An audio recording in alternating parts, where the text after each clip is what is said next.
Hello, welcome back to the episodes and story time. Vampire the Masquerade. This is an audio stream. Well, actually, technically, it's not even a stream. It's a recording.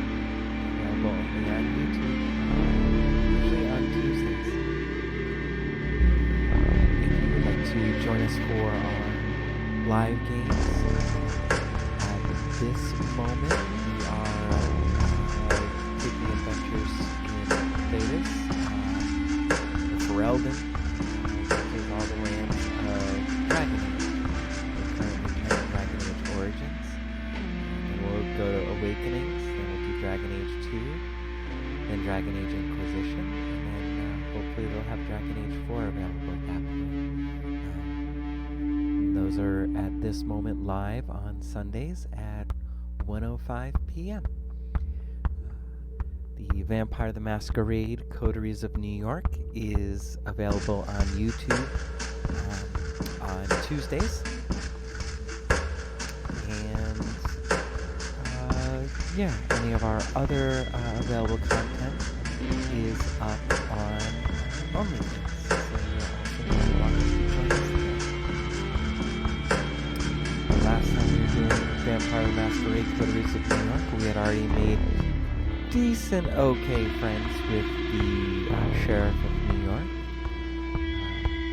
We were working on a very not helpful reporting.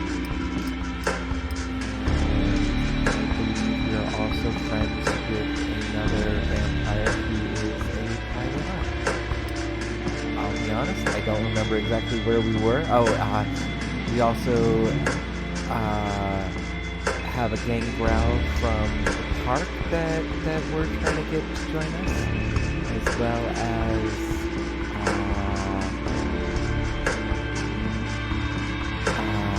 who was it? A Malkavian who likes doing the split personalities, full out split personalities. Let's see what's on the table for today. Entering or leaving day 12.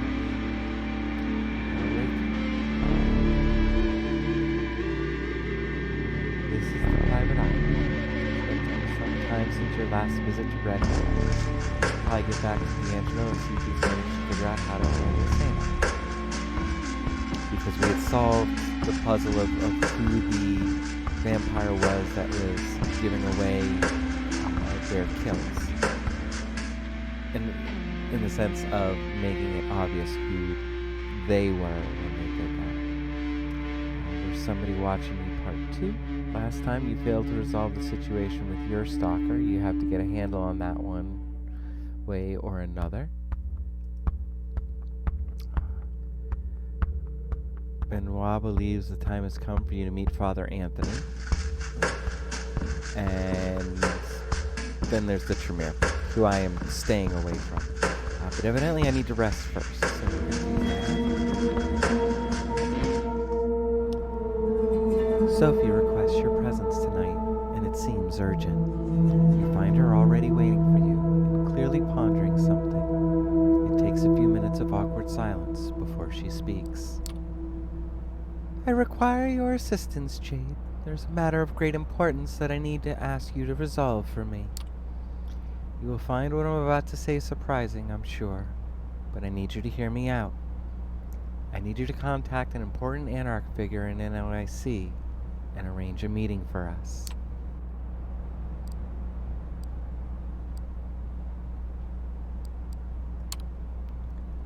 Wait, I'm pretty sure we're not supposed to meet the Anarchs. We're at war, right? The prince does look unfavorably at those who meet with the Anarchs, that much is true. You will find that with this, as with many other things, the Camarilla's policies have more than their share of hypocrisy inherent in them. It comes hand in hand with using medieval power structures. What we are forbidden to do, the prince may do willingly. Some of these things can be done in the open, while others are kept secret, as to not invite discord and discontent. I need to contact a man named Torque. He is an influential member of the movement, and, like most of them, very suspicious of the Camarilla.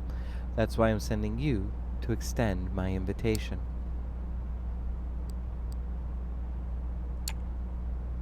How do I know he'll even talk to me? He won't. Not yet, anyways. You need to start further down the chain, and with the right story to spin.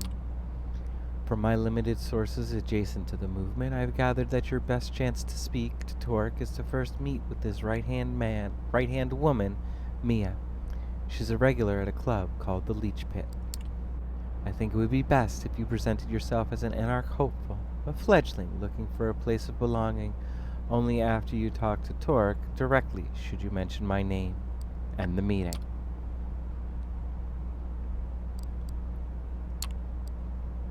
I don't think that's the right approach. Lying to them won't make them trust me. When they find out the truth, they won't be happy or eager to work with us.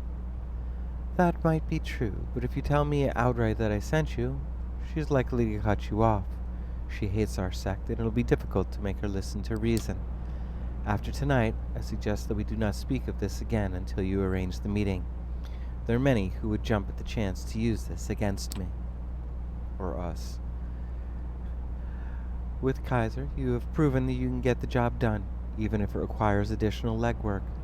I trust you to deal with this task as quickly and covertly as possible.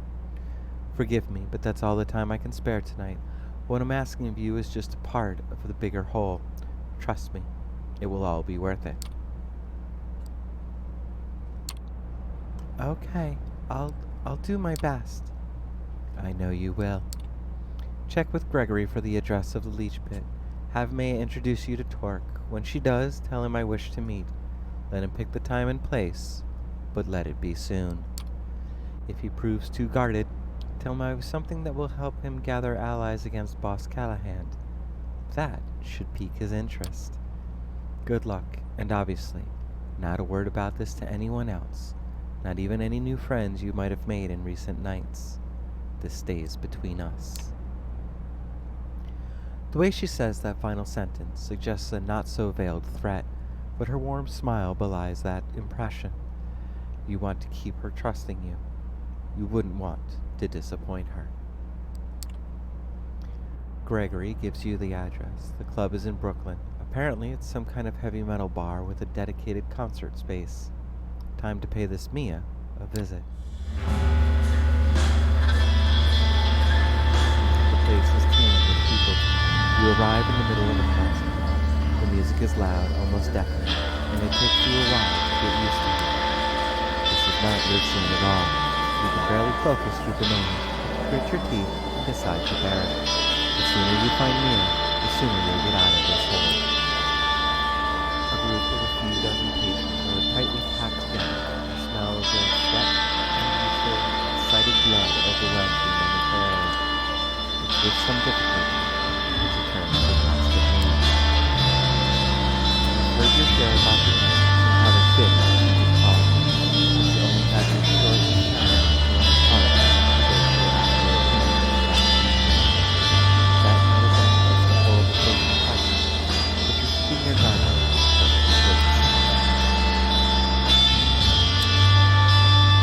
Take a walk around the park. Once you decide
wanted her to look for, fingers. You're pretty sure she's one of them.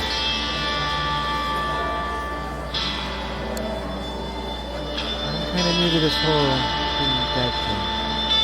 Can you introduce me to the way you anarchs handle it? That is such a bad freaking way to play in. Seriously, that's the best line you came up with? She doesn't smile, but she doesn't hit you. Follow me behind the bar. She leads you through the bar to a back door that leads into a side room. Indie metal band posters are plastered on every wall, some of them 20 or more years old, judging from the tour dates. An old sticky table and some rickety chairs are the only pieces of furniture here. Sit down.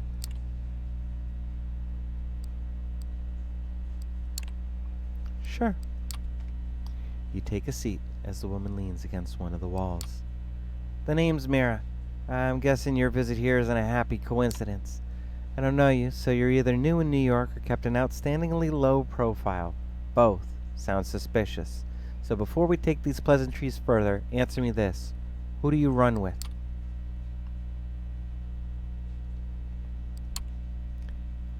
Camarilla, I guess, but I'm looking to switch. Is that so? She looks you up and down. It's hard to read her. Okay, sure, I'll bite, but let's get one thing out of the way. She leans in. If this is some clever ploy to oust me from my domain, or if you're here to spy on me and the movement, I'll make sure that you don't enjoy undeath much longer. Got it? You can tell it's a purely rhetorical question. Right. Here's the pitch. The Camarilla likes to think they're the vanilla option, with the prince bitch panhard pretending that they were always in charge. But New York has never been a fully cammy city. They might have won the city in '99, but cams have had their asses handed to them many times over the years, and the movement has been here at least as long as they have. Hell, I moved to NYC before World War II, and that was a good while after I saw the Camarilla for what they are. A way to keep us all subservient and in line. The Ivory Tower will tell you that you're the only safeguard. The Ivory Tower will tell you they're the only safeguard for the traditions, but that's kind of the problem. There's only one tradition we in the movement feel should be respected. The masquerade, obviously. Everything else? Ask the prince and she'll tell you it's the logical continuation of the masquerade, but really it's just a way to keep the elders powerful and in control. She grimaces. But here's the thing.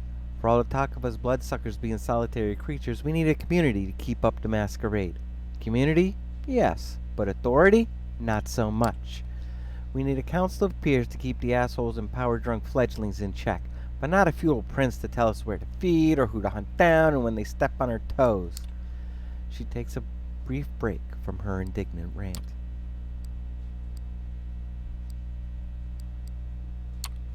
So you anarchs don't have a ruler? A ruler? No. But leaders? Sure.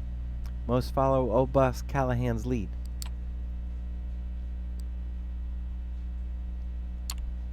So what you're saying is I should talk to Callahan? No, I'm saying you should talk to somebody else. If you're concerned about being well received in this city, you might need to go through Callahan. But if you're serious about the Anarch's cause itself, he's not your guy. Callahan eats up pledgings like you and shits out self-preservation. His position as Baron is mighty shaky now, not least due to the fact that he's backstabbed more than his share of allies. So he's doing what any other old fart in a position of power would do. He's doubling down. Negotiations are out, intimidation is in. Tightening ranks as a precaution against the Second Inquisition. She surprises you by hacking and spitting on the ground in disgust. If you spend some time with the Cams, that should sound very familiar to you. He's no better than Panhard and her cronies are at this point. No, you need to contact Torque. And wouldn't you know it, it's your lucky night, because I'm the lick to do it through.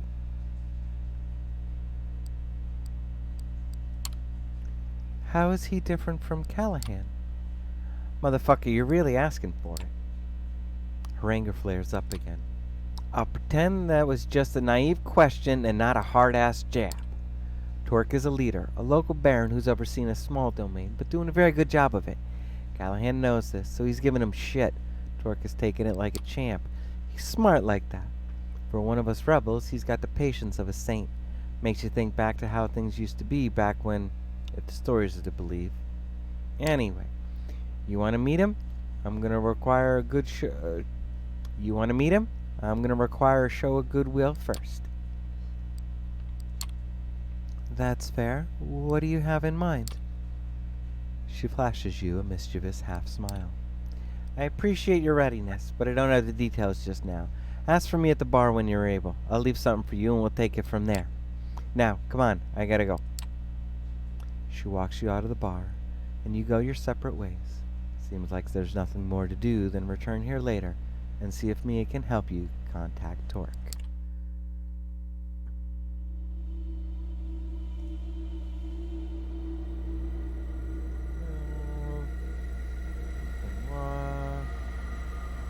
Frank Doherty, that was the one I was talking about. A shining example of journalistic excellence is trying to get in touch with you. This can't mean anything good.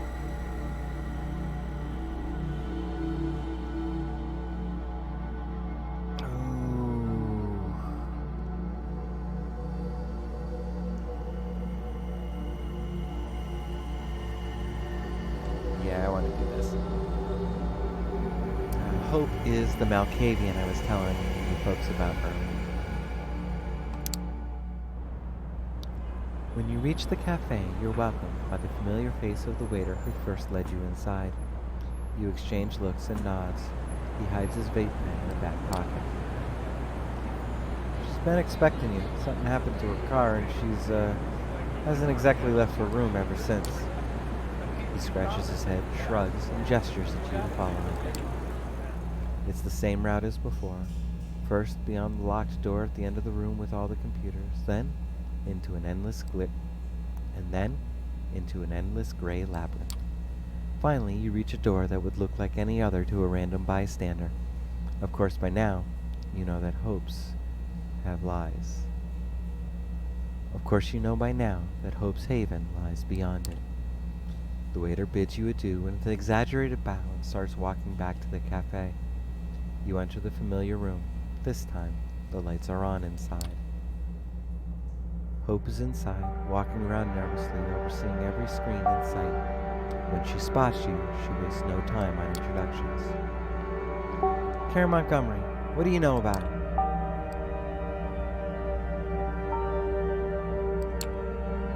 No. You could have seen her in listicles, such as Top 5 Badass Women in Tech 2018, 12 CEOs who sparked innovation through empathy, or 20 entrepreneurs with mysterious ties to Jeffrey Epstein. Oh, that means so much other things nowadays. That's okay. You didn't get to voice your answer. The question was just a minor courtesy. She has a monologue to deliver. She has a monologue to deliver. She won't allow any interruption. 20 years ago, she was a failed .com investor. Now she's the CEO of Double Spiral, a brand management startup working at the crossroads of big data and influencer culture. The quotation marks are audible, dripping with venom. Long story short, she spent years convincing her Camarilla contacts, as in out-of-touch old farts angry about smartphones, that Kindred could benefit from it controlling the internet. Her IT ghouls have done a lot of research on deepfakes, AI, and machine learning. Her goal is the ability to generate thousands of believably human online accounts. Basically, an army of posters. An army of posters? Okay. Basically, an army of posters that could brute force anything into the mainstream discourse. The elders took a while to get the concept, but eventually, Kara got their blessing. The thing is, she claims her tech is ready to be tested, but it needs one final component to work properly. And that's why she pauses. She proposed a truce. Truce? What kind of truce? The become my friend or face a violent death kind of truce. Not exactly fucking convincing if you ask me. But no matter how much I hate her guts, this is a blessing in disguise. Hear me out. She picked a public place in Manhattan, Neutral ground where we can meet without the fear that the other party might be doing something stupid and violate the masquerade. She wants to just talk. You'll go there in my place and listen to her terms. We won't accept them, of course, especially not after she tried to kill us. You'll just steal her voice and walk away. Steal her voice? What next? Will you trade her mermaid tail for legs? A Disney joke? Sweet. What next? You'll hit me with a topical Harry Potter reference? I'm not trying to be obtuse here. Wait a second and let me explain my plan. You see, there's only one way to even the odds. You have to hit Carol where it hurts, and she's only got one weak point. Double spiral headquarters. Kara's the only person there with access to every room. The security is something she came up with herself, voice-based, but using a different password phrase every time. That means just recording her talking is not enough if we want to get in. That's why I started selling illicit materials to people with access to advanced deepfake audio technology. I've got it right in this room, and now all I need is a sample base that will allow me to manufacture a bot that talks like her. To monitor data, I need to stay behind. Still, I think the plan is very simple. We talk to her while wearing a wire, I process the recording here to steal her voice, and voila! She's wide open. Then we invade double spiral and destroy it from within. The evil is defeated, I become part of your crew, happy ending for everybody. How does that sound to you? Sounds fun. Happy to hear it. Hope shakes her head and claps her hands. When she speaks up, she sounds different, more spaced out, stuttering. Alright, let me fix you up with the hardware. She hands you a minuscule earpiece and starts attaching a small decorative pin to your clothes, along with some mask wiring. It's a directional microphone. I'll clean up the audio later, but keep it pointed directly at Kara as much as possible, alright? You put on the earpiece she gave you. It fits snugly deep inside your right ear. 1, 2, 1, 2, 1, 2, 1, 2. The hardware works flawlessly, and the audio quality seems great. You give Hope an affirmative sign with your head. Beautiful. Kara designated the meeting place as the vessel. You've heard about the place, right? It's right by the east end of the Lincoln Tunnel. A giant pile of staircases, basically impossible to miss. Manhattan's answer to the Eiffel Tower, or a gaudy monument to being only ever so slightly free, depending on who you ask.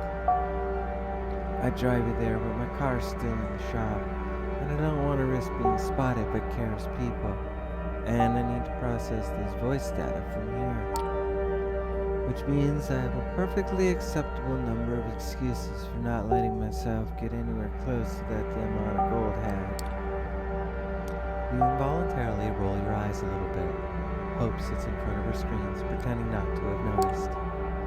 So, should we get this show on the road or what? Ready whenever you are. No sense later. You get back to the street and find your car. Wrapping up this show as quickly as possible sounds like a good idea. Around 30 minutes later, we're in front of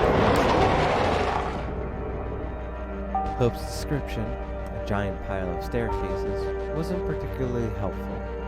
In the distance, the building looks more like a giant honeycomb designed to swarm with tourist bees. At least during the day, that is. At the moment, the place is closed to general public. A few men who look vaguely threatening and out of place are making sure nobody unwanted gets in. However, you have no problem getting up the stairs. All it takes is an exchange of knowing glances with one of the guards. You are expected. A lone figure appears in your sight, staring down at the streets of Manhattan. You know, city people often complain about being unable to see the starry skies. But I always thought the real tragedy was how they're unable to appreciate the man-made sea of lights that surrounds them. You can teach people a lot of things, but you can't teach them to see, huh? You recognize the face from Hope's phone. Finally, you meet Kara Montgomery in the flesh. She turns to you, puts on a wide smile, and shakes your hand with a firm grip. First, a representative of Sophie Langley, now a representative of Hope. Not the way I've developed my own career, but I gotta say, not many neonates get around the way you do. Hardy, fucking hard. Hope speaks up in your ear for the first time, sealing with contempt. Although Kara couldn't possibly have heard her, she immediately goes on to address her absence. Can't say I expected her to arrive here. Can't say I expected her to actually arrive here with you or instead of you. On the other hand, I'm sure every single word I say will be instantly relayed to her. And for the first time in forever, your empty blabbering will serve an actually useful cause. So let's make sure we cut out everything about the middleman for a while, okay? She takes out her phone and taps the touchscreen. In a few seconds, the barely perceptible buzzing sound in your ear disappears completely. You can't hear Hope anymore. It's probable she can't hear your voice right now either, which would mean she must be busy raging and cursing out everything in her sight at the moment. This obviously wasn't something she expected to happen. Could it be that Kara saw through your plan? You have to play it cool and see what happens next. Knowing Hope, you've probably heard whatever scraps can be googled about me and a pile of insults for good measure. Obviously, I know everything there's to be known about you as well, Jade. I don't believe we have a need for formal introductions, but first off, let me apologize for the discomfort my former employee has caused you. I wasn't remotely aware of his planned actions against Hope. I fully condemn them. I'm glad to see you unharmed, and of course applaud your swift disposal of the psycho. Langley chose you well. Brief silence. So let me cut to the chase here and present myself the best way I know how, through my ideas. Who do you think has a monopoly on reality? Not much for small talk, is she? Who do you think has a monopoly on reality?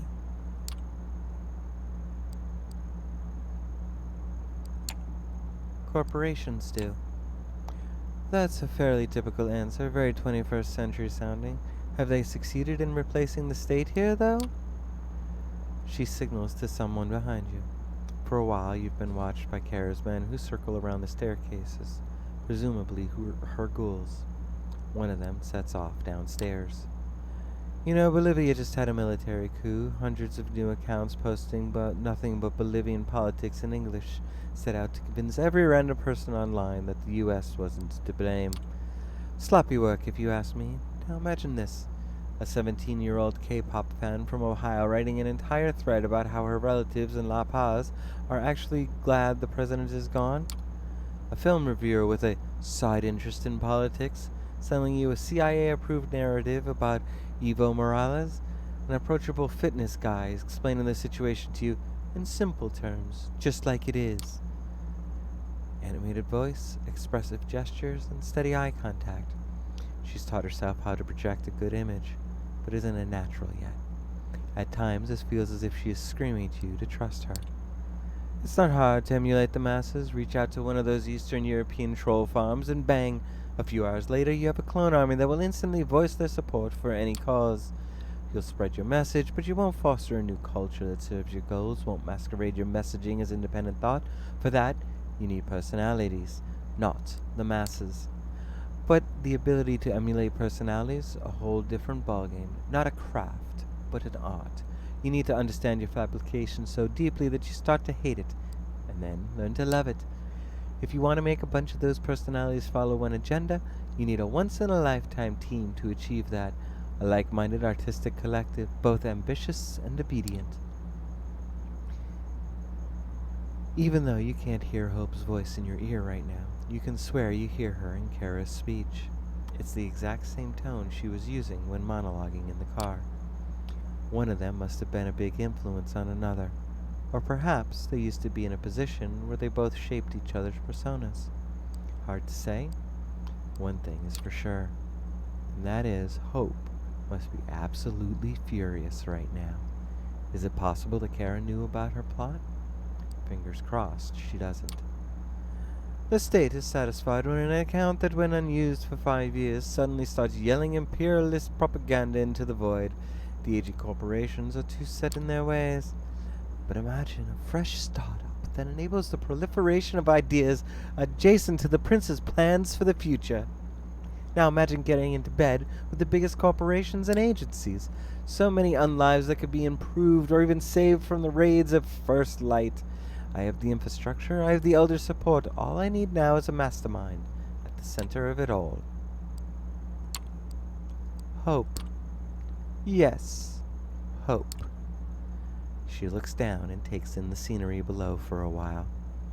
Then she points at her t-shirt, the one piece of clothing that clashes with the rest of her outfit. You know, I'm a huge fan of punk. The leading idea of my company, Double Spiral, is to make everything I do a little bit punk. I'm all about clashing ideas. I'm all about disruption. You blink a few times in quick succession. Oh God, you think to yourself, she's that kind of person. You saw a lot of them in your old life. Another deluded executive who thinks they're on a mission from higher powers, insufferable during meetings, possibly did ayahuasca, and can't shut up about it, always desperate to come off as cool. You collect yourself and escape from memory lane. Karis started talking about hope, so you'd better listen. To me, hope is as punk as it gets. A free spirit, fiercely independent and eternal contrarian at odds with everything and everyone, developing her talents just because she finds it joyful. But God, does this girl need guidance? Not putting her talents to better use, rotting away, posting inane bullshit all the time? What a waste! I've built an environment specifically to develop her talents and let her become indispensable to our society, but she rejects it because of some idiotic hang-ups. I don't expect you to change your mind about me just because I kept yapping and yapping. I just hope you'll keep my perspective in mind and serve as the voice of reason Hope really needs right now. Now that I've had my say, how about we put our girl back on? She taps on her phone again. A quiet buzz reappears in your right ear.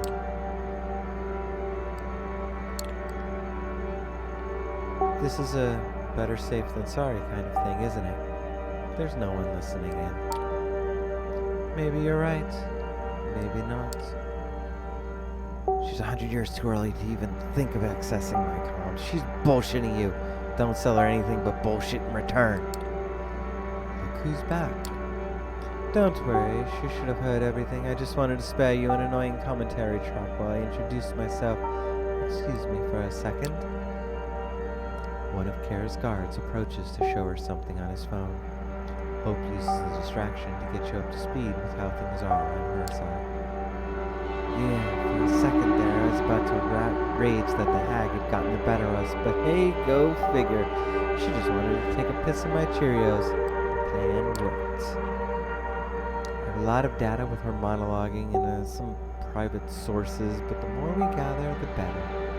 This display here says some more K letters could be useful. So don't beat yourself up about it if you fail, but if you get her to repeat something with K in it, that might improve our deepfake voice. Looks like Kara's done talking to the guard. Sorry about that. Looks like I've got to attend a sudden meeting with a Google representative shortly. Hope starts. Not bragging though. By the way, does anyone but Hope know about this little rendezvous? Your patron? Any other companion? Or maybe the Nosferatu?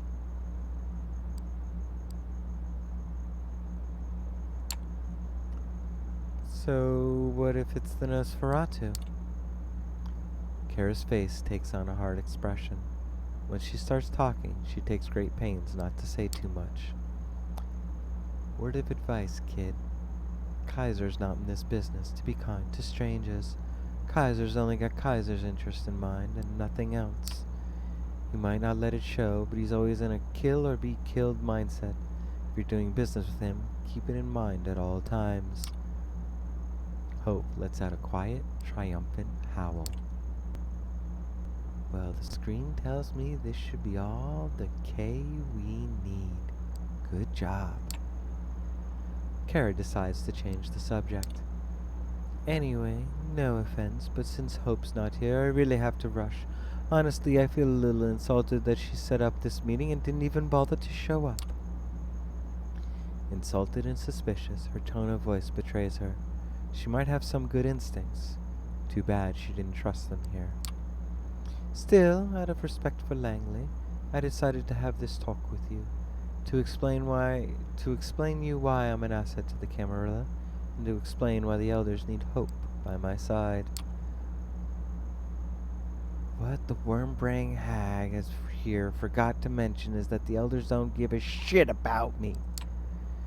Even if you don't see it my way now, I believe I'm sown some seeds here that might sprout in the near future. Double Spiral looks out for people who look out for it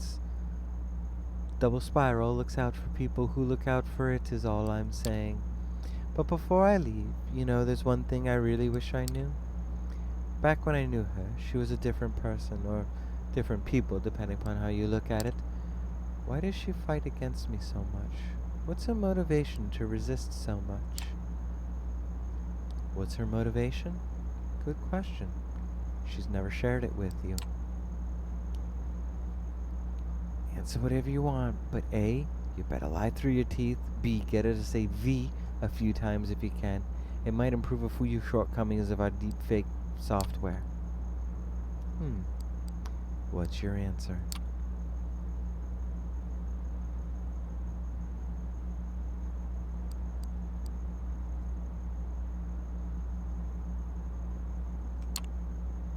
Survival. Kara snorts. Spare me if she wanted to keep pulling, though. Spare me. If she just wanted to keep pulling through, she'd have a much better time. Oh my lord. Spare me. If she wanted to keep pulling through, she'd have a much better chance by my side. Pride or spite would be far more believable in an answer. Should have told me you either don't know or don't trust me. Survival. V times 2. Good attempt, at least. One of Kara's people erupts with a theatrical cough. Kara gestures at him to calm down. I really need to go now. See you around, Jade. She begins to walk down the stairs, surrounded by her guards. Once she's gone from before your eyes, Hope decides to summarize your mission. For the love of Christ, wish you could have kept her droning on for a little longer. Turns out the T letter could use some improvements as well. Not complaining though, you did good. Don't worry, the data I have should be more than enough to generate a convincing deepfake. I just need to put in some more work. So I guess I will get to that right away. Enjoy the rest of your night. Drop my hardware at your haven when you get a chance. I'll let you know when we're ready to hit Kara's base of operations. Pray for my success, sweetie, and I might be done soon. Maybe even tomorrow. And once we're done with her, we'll talk about how I can repay your generosity. Amen. The connection drops. It looks like that's all for now. You gaze at the sea of lights around you for the last time, and then start making your way back to street level.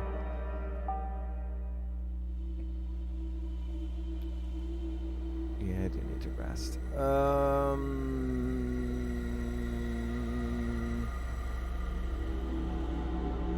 I'm gonna visit him first real quick. Oh, it won't let me. Okay.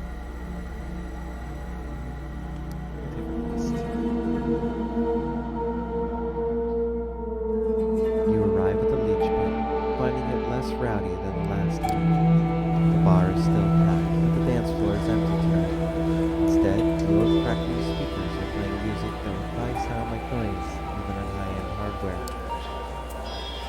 Mia is nowhere to be seen, but you remember she requested you ask for her at the bar. You approach the bar as the bartender is pouring a beer for an older guy in a faded gray Iron Maiden t-shirt. She turns to you. What can I get you?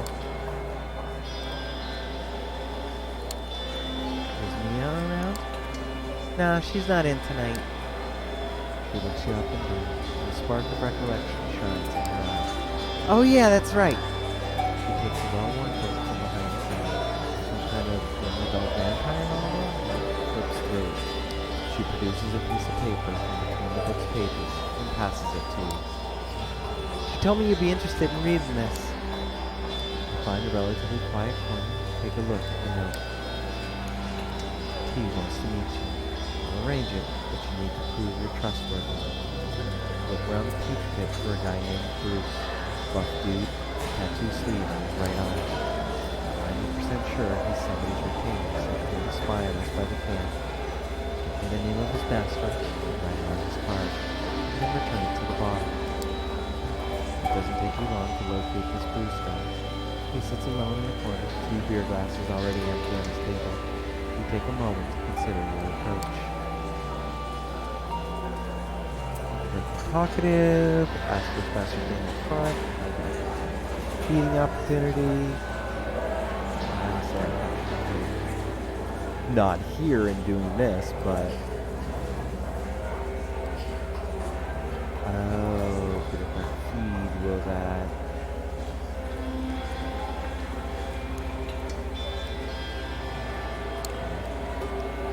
The man immediately notices you, but doesn't move from his spot. Your seats are empty. When you focus the blood to boost your attractiveness, it's not just Bruce who notices. He's into you. So are other people doing double takes as they pass your table. Hey, have I seen you here before?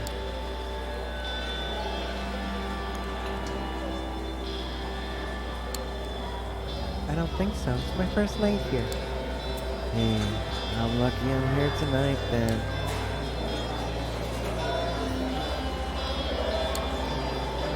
I know you're here because somebody asked you to spy in this place. I think you're real happy if you don't know your name. What? Do you mean Sam? He catches himself, realizes what he's doing. He catches himself, realizes what you're doing. His eyes dart over your shoulder. He thought you had him cornered, as he suddenly leaps over the table in one smooth move and dashes through the sparse crowd. You catch up to him outside. He's bolting alright. Bruce, stop. Simple command, obeyed to a letter. You approach him and drag him into a nearby alley. He snaps out of your previous command, but now there are only a few meters between the two of you.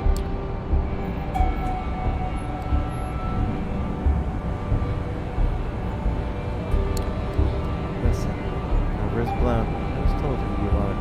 You better complain. Your master's name. That's all I need. Bullshit. Besides, she'd kill me if I told you. And I quite like being alive.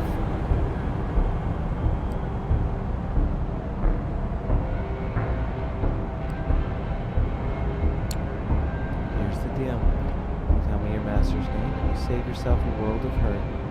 Unless you want to exit this alley in a stretcher, you better whack! Bruce doesn't wait for you to finish talking.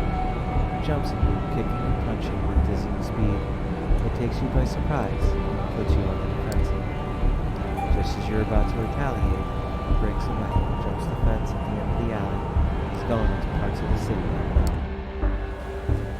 Time to leave something for me. You borrow a pen from the bar and tip me his note to the other side. Sam. It's a she. It still leaves a lot of options. You could pull me on your ass and let me figure it out.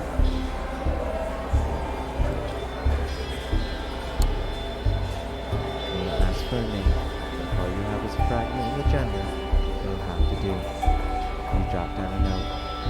Bruce referred to his master as Sam, and called her she. You pass the piece of paper to the bartender. She sticks it back in the same book.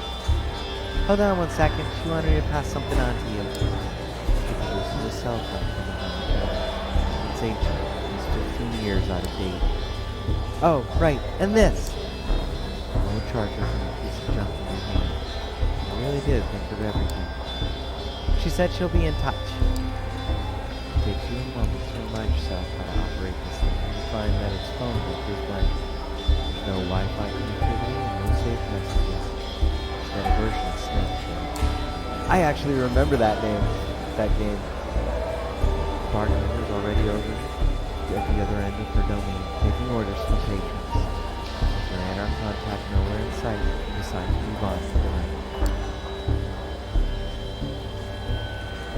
Hopefully, your educated guesses based on the scraps of info you collected will be enough for me to follow.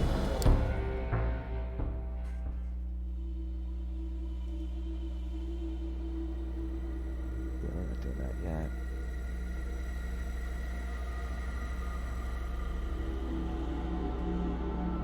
Alright. I'm actually going to leave it here. So I'll have about a week to figure out what to do next. Maybe, possibly do some research, because I'm also wondering if I should actually meet Father Anthony. Father Anthony here with Benoit as well. But it's most likely going to be one of these two that I do, but who knows? So thanks for coming along, and we'll see you next week.